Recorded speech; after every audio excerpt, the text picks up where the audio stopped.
Sharon would like to thank the following sponsors: STI, Education for Real Life; Mary Pauline and Sir George Salon; Fat Boys Pizza Pasta; Aquabest; Zagu, be refreshed, feel Zagu. Do you want a flawless white skin?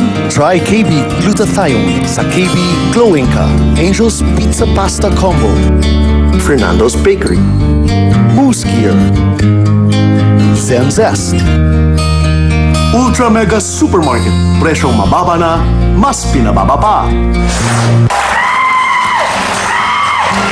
At patuloy pa rin po tayo dito sa Isumbong Mo kay Sharon.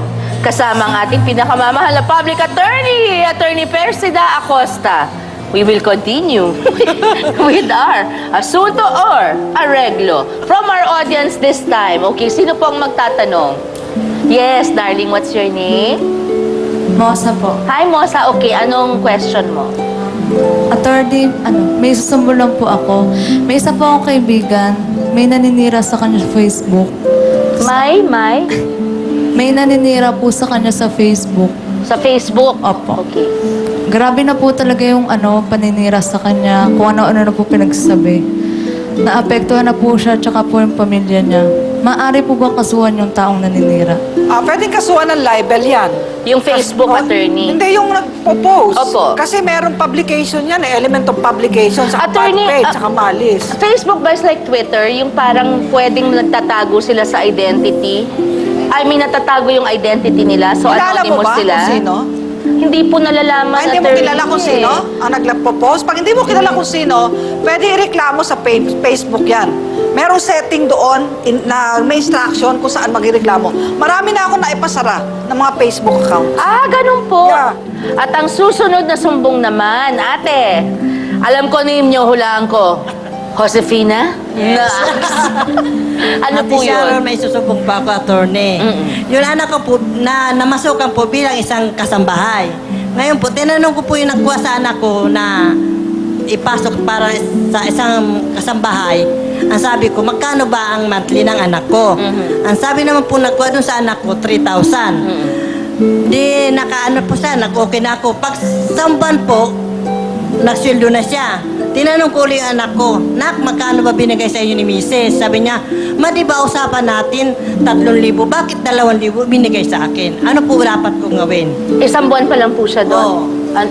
Kung anong usapan. Kung 3,000, 3,000. Dapat bayaran yan. Pwede magkaso sa labor. Sa NLRC yung anak mo. Attorney, pag wala pong kontrata, kasi ang importante, kadalasan dito sa Pilipinas, walang kontrata between yung employer at yung kasambahay, yung kasulatan, ano? Hindi katulad pag nag-OFW ka, pag nag-DH ka.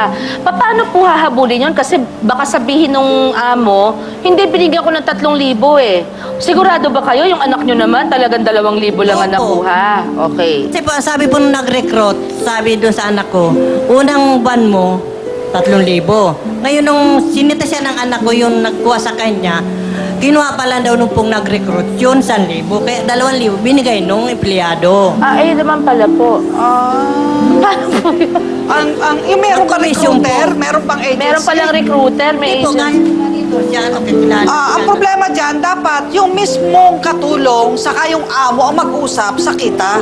Yung po Walang sabi- middleman dapat. Dahil Yung po iyan, sabi, kinuha Oo. daw po nung nagpasok sa kanya yung 1,000, kaya 2,000 na lang ang sweldo niya.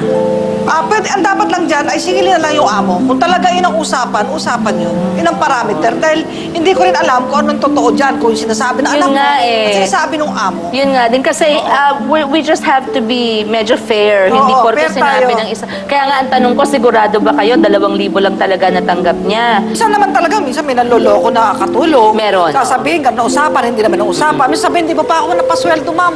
Kahit nasweldo na. Nasweldo. Kaya kailangan ng mga amo. Voucher. Yan, ako meron na yan eh. Meron po kami niyan. Para sigurado kang yun ang natanggap ng katulong mo at sigurado rin siyang pinirmahan niya itong natanggap ko, hindi Oo, ba? kasi ang hirap eh. Mamaya itanggi, sisingin. Makakadoble sila. Right, Oo, oo. oo. So, ang aking dyan ay areglo. Okay. Ayan po. At higit sa lahat, linawin natin, ate, dahil medyo may kaguluhan. Okay. Maraming salamat po, Attorney Persida Acosta.